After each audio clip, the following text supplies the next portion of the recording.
You don't know how glad I am to see you. You did the right thing. Akande was a monster. Her death was much deserved, and long overdue.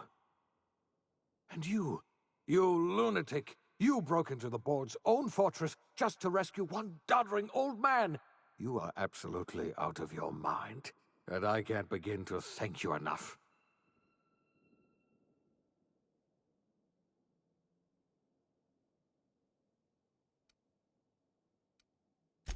I'm all right, thanks to you. Akande wanted my cooperation. I'm quite sure she would have beaten it out of me if you hadn't arrived. You've broken the board's stranglehold on this colony, and you saved my life. But there's still so much we have yet to accomplish. You and I are going to have to work harder than ever to save Halcyon.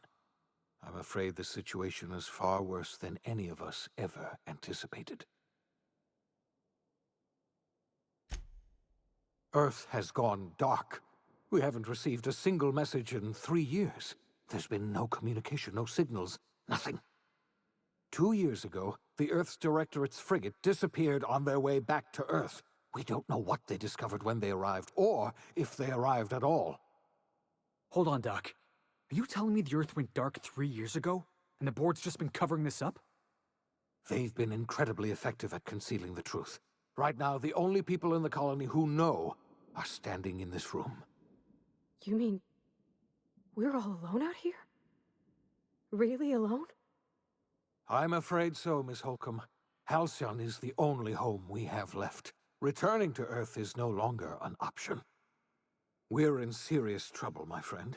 Do you know what this means for Halcyon? We can't rely on Earth for support anymore. We've been cut loose. We're entirely on our own.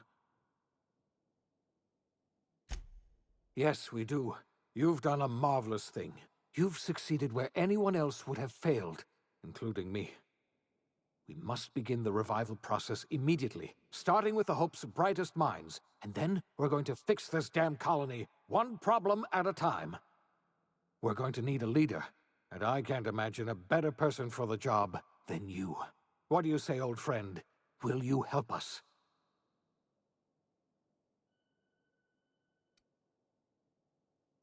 When I revived you, I thought you were going to help me save this colony. I was wrong. I had our roles reversed, you see. You're the one who's going to save us all. I'm just the one who set you on your path. You're the best thing to ever happen to Halcyon. If you want to take it upon yourself to lead this colony, you have my support. We're not a colony any longer, are we? Our last connection to Earth has been severed, and so we have been set free. Our future is uncertain, and no one knows what tomorrow holds. Exciting, isn't it?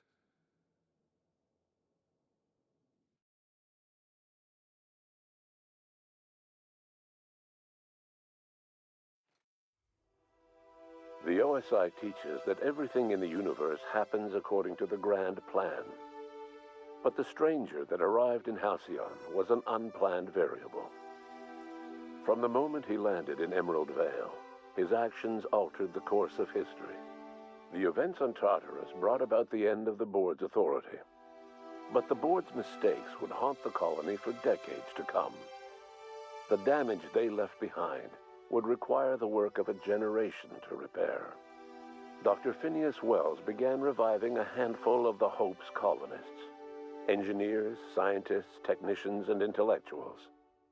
They were among the brightest minds the Earth had ever sent out into the stars. The Hope scientists and engineers woke up in a colony descending headlong into total collapse. With no way to return to Earth, they had no choice but to band together and devote themselves to the cause of saving Halcyon. The people of Halcyon were nothing if not hardy. In the absence of the board's authority, many of the colony's settlements banded together with a single purpose in mind: survival. Life was especially hard in the years to come. Some towns dissolved by attrition and starvation, but most of them found a way to carry on.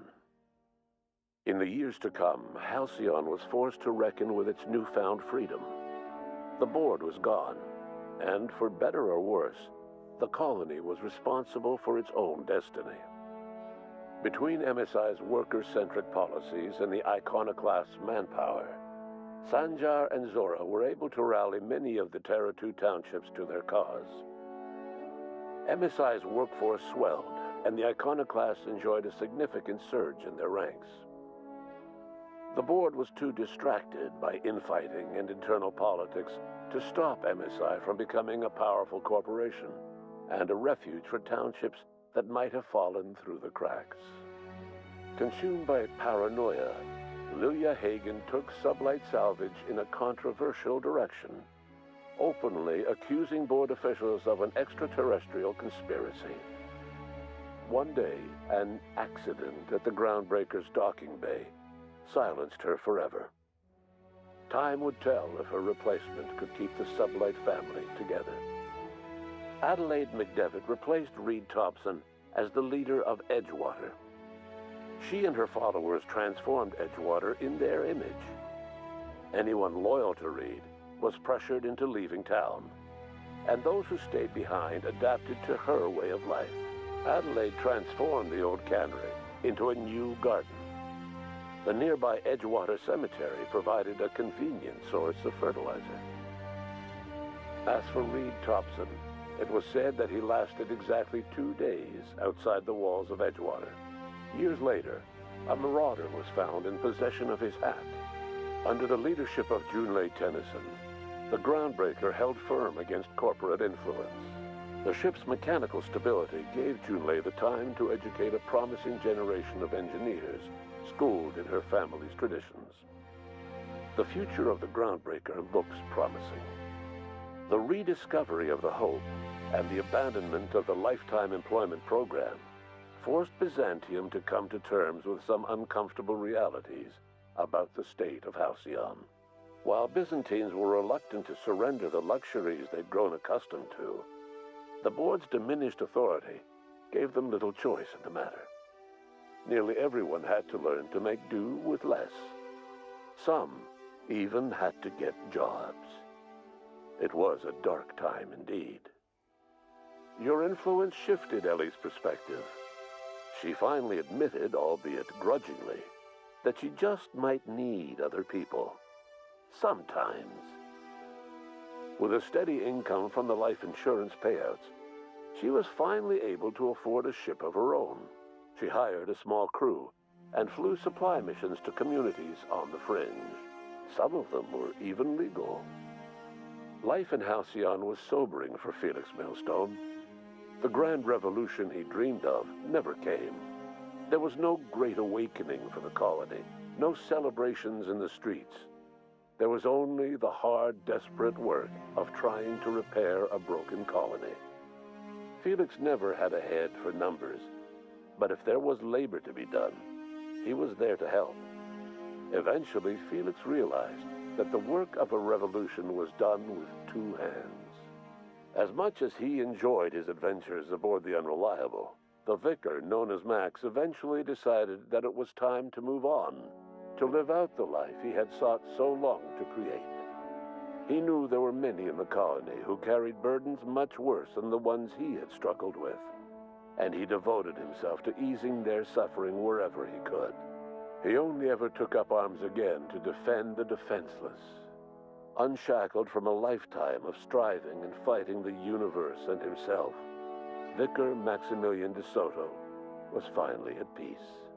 Once the matter with the Hope colonists was resolved, Junlei bashfully asked Parvati if she'd like to join her permanently on the Groundbreaker, and Parvati enthusiastically, if somewhat awkwardly, agreed. The stories of her adventures spread across the colony, and Parvati soon found herself the center of attention. Having served as the engineer of a renowned spacecraft, tramp freighters and wildcat miners sought her out by name, and in no time, she was a fixture in the Groundbreaker's mechanical ecosystem. She and Junlei were never far apart. Nyoka returned to Monarch to take another crack at making a permanent life for herself. She formed the Charon Group, a mercenary outfit of ragtag survivalists and wilderness experts. Anyone in need of a guide or just looking to throw back a beer and swap stories, could find her camping on the trail or clearing an infestation.